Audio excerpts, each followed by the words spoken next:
ఎప్పుడైనా అప్పుడైనా ఇప్పుడైనా మొదటి నుంచి కూడా మేము ఆధారాలతో మాట్లాడినాం. ప్రభుత్వ నిర్లక్ష్యాన్ని స్పష్టంగా సూటిగా ఎత్తి చూపాం. మొదటి నుంచి కూడా గోదావరి బనకచెర్ల అంశం మీద ఆంధ్రప్రదేశ్ ముందుకు పోతా ఉంటే ఈ రాష్ట్ర ప్రభుత్వం కనీసం పట్టించుకోలేదు.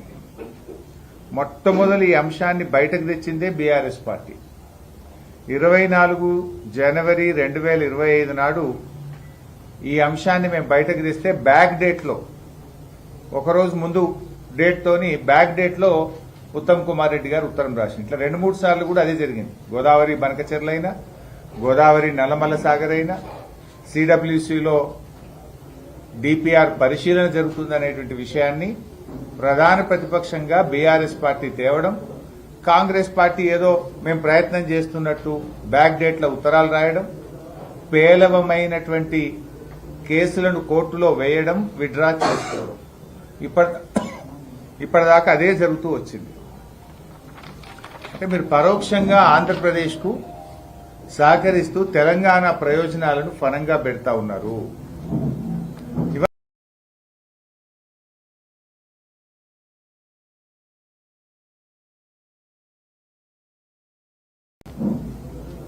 మన కేసు వచ్చింది, గోదావరి నల్లమల సాగర్ కేసు ఈరోజు సుప్రీంకోర్టులో వచ్చింది. సుప్రీంకోర్టులో వస్తే సుప్రీంకోర్టు ఉన్నత న్యాయమూర్తులు ఈరోజు ఏం చెప్పినారు? ఈ కేసు నిలవదు, ఈ కేసు మీరు ప్రొసీజరల్ ల్యాప్సెస్ ఉన్నాయి, మీ సూట్ సరిగా ఫైల్ చేయలేదు అని రాష్ట్ర ప్రభుత్వానికి మొట్టికాయలేసింది సుప్రీంకోర్టు.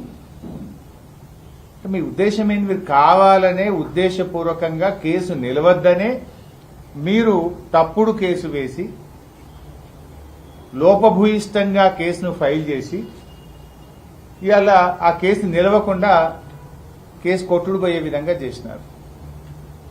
సుప్రీంకోర్టు మొట్టికాయలే. అసలు రాష్ట్ర ప్రభుత్వం ఎప్పుడన్నా వేసిన కేసులో లోపాలు ఉంటాయా? లోపాలతో కూడినటువంటి సూట్ ఎందుకు వేశారు? ఏం చేస్తుంది అడ్వకేట్ జనరల్? ఏం చేస్తుండ్రు? ఉన్నత న్యాయమూర్తులు ఏం చేస్తుండ్రు? లక్షల రూపాయలు ఖర్చు పెట్టి సీనియర్ సుప్రీంకోర్టు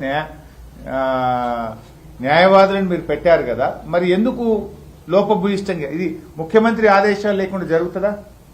రాష్ట్రానికి సంబంధించిన ఇంత అతి ముఖ్యమైనటువంటి కేసు, గోదావరి జలాలకు సంబంధించినటువంటి కేసు ఇవాళ వస్తుందంటే 2 రోజుల ముందు ముఖ్యమంత్రి, నీటిపారుదల శాఖ మంత్రి, న్యాయశాఖ మంత్రి, సీనియర్ అధికారులు రివ్యూ చేస్తారు ఎప్పుడైనా. మీరు ఎందుకు రివ్యూ చేయలే? నిన్న మొన్న ఎంతసేపు బీఆర్ఎస్ తిట్టుడు, మిమ్మల్ని కోస్తాం, మిమ్మల్ని జైలు వేస్తాం, మీ రక్తం జిమ్ముతాం, దీంట్లో బిజీ ఉన్నారు మీరు. రాష్ట్ర ప్రయోజనాలు కాపాడడంలో మీ వైఫల్యం కొట్టొచ్చినట్టు కనబడుతుంది. ఇది వైఫల్యం అనాలనా? ఇది ఉద్దేశపూర్వకంగా ఆంధ్రప్రదేశ్కు జలాలు వదలడానికి, గోదావరి బనకచెర్ల ప్రాజెక్టు ముందుకు సాగడానికి మీ పరోక్ష సహకారం అనాలనా?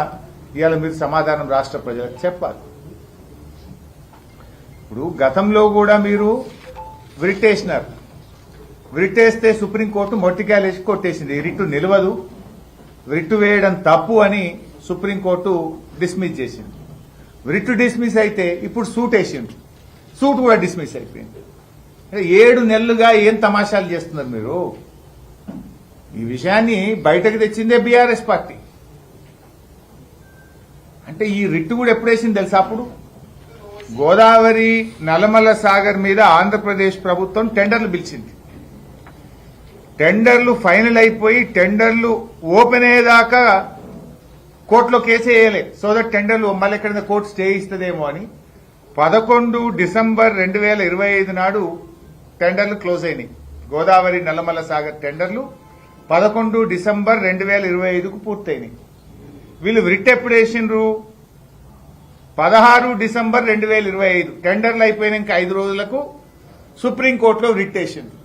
సుప్రీంకోర్టు అన్నది ఇలాంటి కేసుల్లో రిట్ వేయడానికి వీలు లేదని, అది కూడా తప్పుడు లోపభూయిష్టమైన రిట్ వేస్తే సుప్రీంకోర్టు మొట్టికాయలేసింది, రిట్ డిస్మిస్ చేసింది. రిట్ డిస్మిస్ అయితే సూట్ వేసింది, సూట్ ఇవాళ అది డిస్మిస్ అయిపోయింది. అంటే 7 నెలలు, డిసెంబర్ 16 నుంచి ఇవాళ జూలై 13, 7 నెలలుగా ఆంధ్రప్రదేశ్ కడుతున్న అక్రమ ప్రాజెక్టు మీద కేసు కూడా వెయ్యలేని మీ బలహీనత ఏంది అని మేము అడుగుతా ఉన్నాం. Why are you fail to stop the illegal project? ఆపడం వదులండి, కేసే వేయలేకపోతున్నారే 7 నెలల. ఇంత పెద్ద రాష్ట్రము, ఇంత పెద్ద న్యాయ వ్యవస్థ 7 నెలలుగా మీరు కేసు కూడా సుప్రీంకోర్టులో వేయకపోవడానికి గల బలహీనత ఏంది? మొదలు కేసేసినప్పుడేమో టెండర్లు అయిపోయేదాకా చూసి ఆగి గోదావరి నల్లమల్ల సాగర్ టెండర్లు ఆంధ్రప్రదేశ్ పూర్తి చేసుకున్నాక 5 రోజులకు విరిట్ వేస్తుంది. విరిట్ డిస్మిస్ అయిపోయాయి. సూట్ వేయడానికి మళ్ళీ 5 నెలలు తీసుకుంటుంది. ఆ సూటు ఇవాళ లోపభూయిష్టమైన సూటు తప్పుడుగా వేసిందని సుప్రీంకోర్టు ఉన్నత న్యాయమూర్తులు మొట్టికాయలేసి ఈ సూటు చెల్లది, ఇది ప్రొసీజర్ ఫాలో కాలేదు, ఈ సూటును డిస్మిస్ చేస్తున్నామని ఎత్తి అవతల పడేసింది. ఏం చేస్తున్నట్టు? ఇది చంద్రబాబుతో రేవంత్ రెడ్డి కుమ్మక్కుకు ఇంతకంటే సాక్ష్యం ఏం కావాలి? ఆయన గురువు గారి కళ్ళల్లో ఆనందం చూడడానికి ఇవాళ తెలంగాణ ప్రయోజనాలు రేవంత్ రెడ్డి దెబ్బతీస్తున్నారనడానికి ఇవాళ సుప్రీంకోర్టులో లోపభూయిష్టమైన కేసు వేసి దాన్ని డిస్మిస్ అవడమే ఒక బలమైనటువంటి సాక్ష్యం. ఇంత దారుణమా? ఎట్లుందంటే ఇదంతా డ్రామా.